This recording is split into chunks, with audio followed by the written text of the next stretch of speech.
Today's video is sponsored by Paperlike, which makes writing or drawing with any Apple Pencil on any iPad feel more like paper. Hey, it's Chris, and welcome to my Brydge Pro keyboard review for the iPad Pro 11-inch. Now guess what? This, I think by far, is the most highly requested thing to review on the channel ever. I'm kind of baffled, right? We've done Xboxes, TVs, all different Apple gadgets, but this thing, the Brydge Pro keyboard, is what people have wanted to see the most, apparently. So here it is.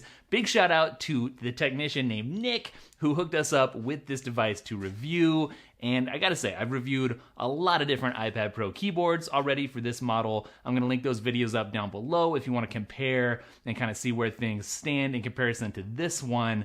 I'm gonna let you know, with all the hype that came from you guys and just from other reviews, I'm a little bit disappointed after actually using this thing. Maybe it just couldn't live up quite to that amount of hype, but spoiler alert, it was kind of a letdown. But that doesn't mean that it was bad or that you shouldn't buy it or that it didn't have some really cool features. Let's just go ahead and start with its looks. Oh, more specifically, its MacBook looks, which 100%, I think people are so hype about this because it makes your iPad Pro look like a MacBook, and people like that, and it's undeniably attractive. It really does look cool. So if you like that aluminum MacBook look, then Brydge really delivers with a matching aluminum look. And whatever color your iPad Pro is, that outer metal, then Brydge is just like super close. So close, you wouldn't hardly even notice the difference. But the similarities don't stop just with the looks. This thing also folds up and closes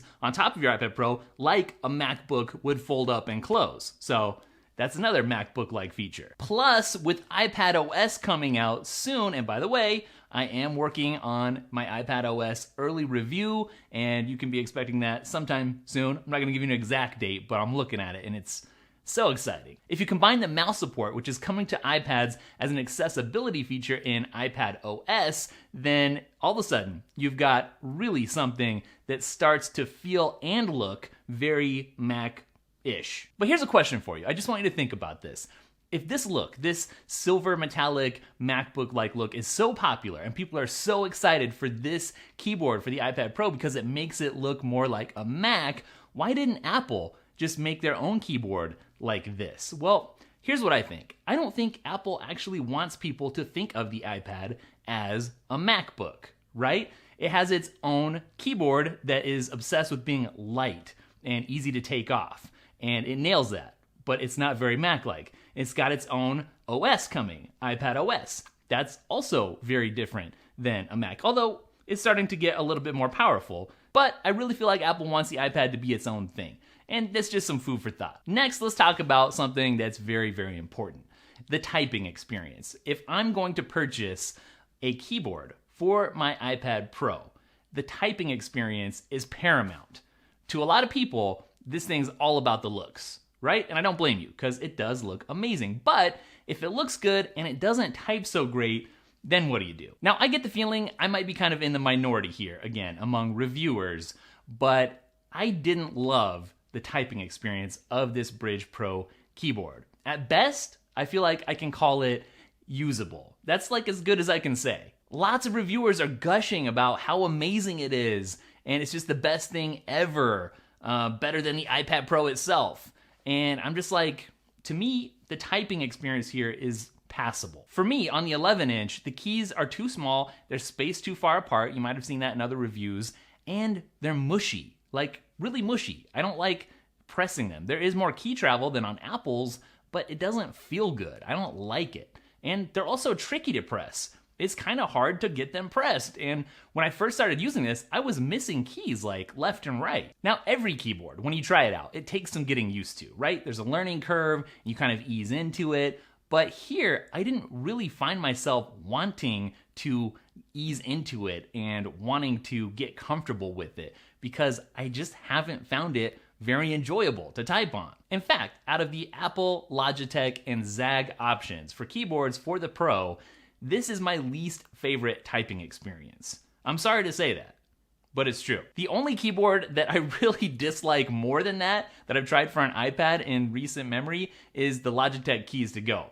which is really awful. That's lower than the Brydge Pro. I do, however, like the auto sleep and wake. So when you open or close it, it'll wake up or go to sleep automatically, which means you can open it and get right to work, which is really cool. Because, of course, it's a Bluetooth keyboard. There's no smart connection, not really a big deal. Gonna talk more about all the battery stuff in a minute, but auto sleep and wake works great. So next, let's talk about something that I do really like, which is the 180-degree viewing angle. And honestly, for me, this is my favorite thing about this particular keyboard case. For years, I've just been ranting against keyboards that had 1 or 2 viewing angles and you could never get it exactly where you wanted the screen to look at.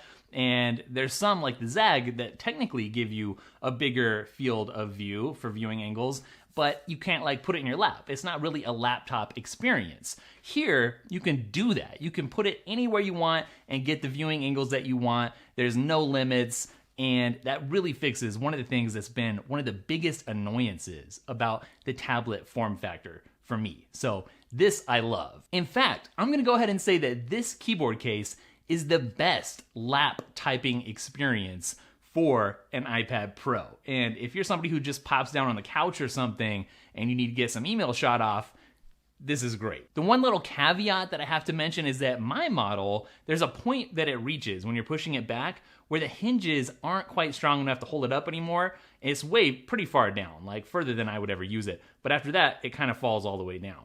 So just something to keep in mind. Now, like a pendulum, we're swinging between the good stuff and the bad stuff here. So we talked about the good, we're back to the bad. And maybe one of the other worst things about this is just the weight. It's really, really surprisingly heavy. Now, the Apple keyboard, it's as light as possible. It's as light as it gets. If you want light, you want the Apple keyboard. This is sort of the opposite. The Brydge Pro, it actually adds slightly over a pound to your iPad Pro setup, bringing the total when everything is all together to 2.17 pounds. It's actually double the weight of the actual iPad Pro. Now, just for comparison, a 13-inch MacBook Pro, that's about 3 pounds. And this iPad Pro with Apple's keyboard is only 1.68 pounds. And all of this stuff actually matters. I was just on a trip, as you guys know, I was at WWDC, and I'm carrying around this heavy backpack with all this gear, and the iPad was like a center thing that I needed. I was on there constantly during this trip, and to have any extra weight added to the backpack is not a good thing. And to be able to shave off any extra weight is a good thing. So if you're a traveler or you're out of the office a lot, that's something to consider. But if you're just at your desk all the time, then who cares, right? Now, for all that extra weight, this case actually offers 0, that's right, goose egg, when it comes to drop protection. You drop it, no protection.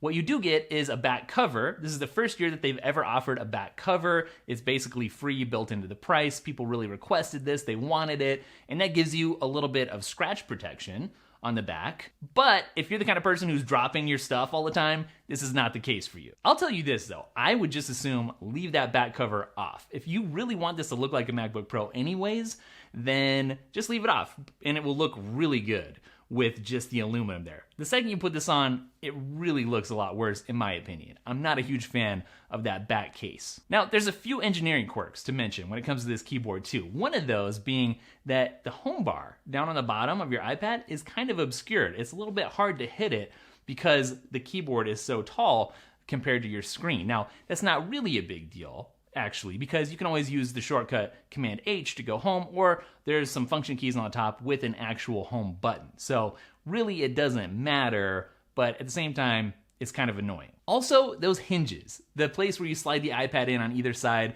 and it lets it kind of go forward and back for that viewing angle, they got some issues. There's some rubber stoppers in there so that it's nice to your iPad when you put it in, and those can kind of slide off a little bit, and they're kind of quirky and irksome when you're trying to put your iPad in. Like, I had to peel it back a little bit because it kind of came loose and my iPad wouldn't fit in. You gotta mess with them a little bit. Once the iPad's in though, they're very secure. Like, it's not gonna fall out, I'm not worried about that. So it's a good snug fit, but they're still kind of a pain. Another thing with the hinges though is that my iPad doesn't fit perfectly straight in the hinges. I messed with it forever and I couldn't get it to fit perfectly straight, and it was driving me nuts. And if I set the whole thing out 180 degrees on the table, I could see like the lines were just a little bit off and there wasn't like a perfect horizon.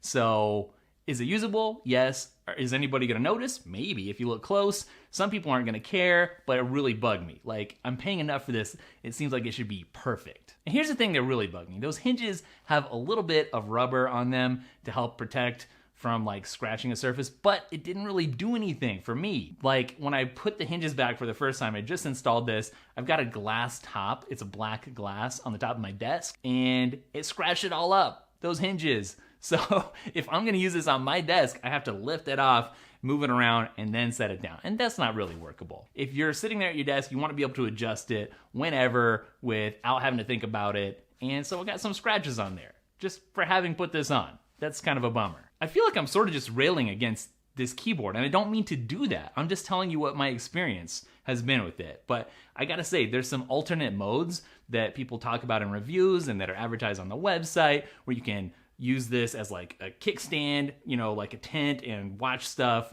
or like put it in movie mode where you got the keyboard back here and the screen's kind of up and it's just nice to watch, the keyboard's not out front. Well, guess what? If you're gonna use those modes, you've gotta take it out, flip it around and put it back in.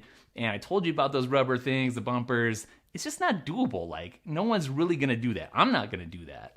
So those modes do technically exist. You can use them. I guess it's nice that they're there on the off chance that you actually want to do that, but it's not very practical. I do, however, like the backlit keys because backlighting systems work differently across all these different keyboards.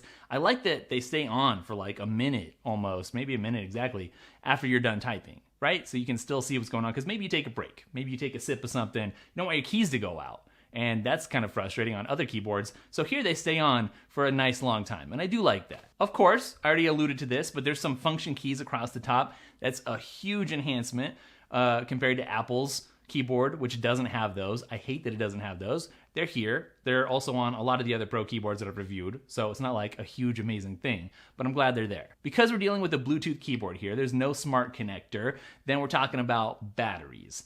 And when it comes to batteries, you recharge with the USB-C, which is great. I can't stand companies that don't include a USB-C these days for charging. So I'm glad that's there. They say that the battery is going to last for up to a year. I haven't had it that long, so I can't tell you if that's true or not. But basically having to charge it just once every great once in a while is not a huge deal. So in just a minute, I'm going to wrap this up with a conclusion. Am I going to continue using this? What keyboard is best for you as an iPad Pro buyer? If you own an iPad or you're looking to get one soon, then check out today's sponsor, Paperlike, which is an accessory that makes it feel and sound more like using real paper when you're working with an Apple Pencil. Paperlike actually gives you more control when you're writing or drawing thanks to the paper-like resistance that it offers. And yeah, it really makes a big difference. Plus, it reduces glare and fingerprints, which who wouldn't want that? Paperlike is great for anyone who wants to use apps like Apple Notes or Notability or Procreate or Affinity Photo, among many others. Not to mention the new Sidecar feature coming to macOS Catalina. When you place an order, you'll get 2 Paperlike covers plus application accessories, along with free worldwide shipping and a 100% satisfaction guarantee. Go ahead and order yourself a Paperlike using that link down in the description. So will I, Chris, the iPad content creator extraordinaire with all these iPad videos and experience, be using the Brydge keyboard, the Brydge Pro, for my iPad Pro? Well, I don't think so. The thing is, I'm not really looking to turn my iPad Pro into a MacBook. And even though I have nothing wrong with people that want to do that, and I really do like the look. It looks amazing. For me though, even though I do love 180 degrees worth of viewing angles, if I'm buying a keyboard, it has to be a good typing experience. A great typing experience. Because for me, I do a lot of typing. Even if you don't do a lot of typing, you know, if you're buying this, you probably are going to do some typing. It should be good, and I just don't feel like I like it enough. But here's some recommendations to help you out. If looks matter more than anything, and you like this look, go ahead and grab it. If you want something that's a little bit cheaper than Apple's official keyboard option, then you can pick this up too, save a little money. If you're an artist, I don't really think this is a great option for you. It's just too bulky, and it's a pain to mess with taking out and putting it back in. If you want the thinnest, lightest possible keyboard, you gotta go with Apple's. If, however, you do really want a great typing experience, I have to recommend the Logitech, because that was really next level. So that's it for this video. Thank you for watching. iPadOS content is on the way, so make sure you're subscribed and have rung that bell. And you know what? Don't forget to follow @DailyTech, spelled Daily Tekk on Instagram and Twitter, and I'll catch you guys in the next video. Later.